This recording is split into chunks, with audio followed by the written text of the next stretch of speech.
Typically, when trying to achieve endogenous ketosis, which is your body's own production of ketones through either prolonged fasting or a ketogenic diet, it can take anywhere from 72 hours to a full week to truly get ketones elevated.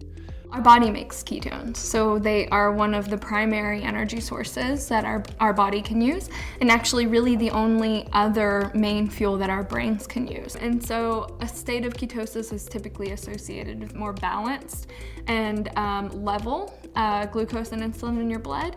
And so a lot of people kind of say they don't have these major swings in their energy, which I think is a big benefit for a lot of people.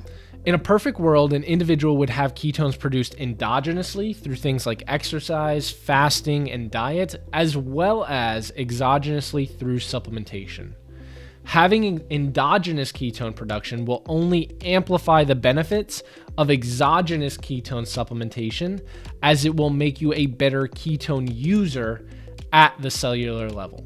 People report when they're in a metabolic state of ketosis feeling less hunger pains. So this is a really common response, is that people are not quite as driven to eat multiple meals a day and snack in between.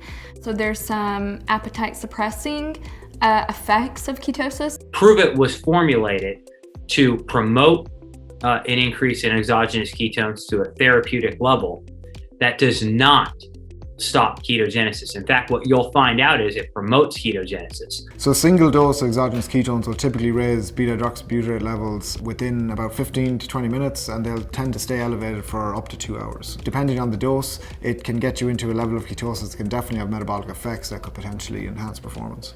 People are still doing research to understand the differences between ketosis induced by a dietary state of ketosis or fasting versus exogenous ketones. A lot of the research suggests that there are many overlapping paths. If ketones are present in the blood, they get taken up by the tissues and metabolized. And the longer they're present in the blood, the more enhanced or efficient that uptake and metabolism is going to be. So I'd say right now the data suggests that largely ketone metabolism is similar between, once the ketones are in the blood, they're gonna have similar effects, at least for the effects that are mediated specifically by the ketone molecules themselves.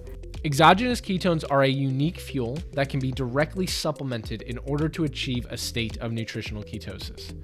By delivering these exogenously, ketosis can be achieved rapidly and provide fuel for the brain, the heart, and muscle tissue.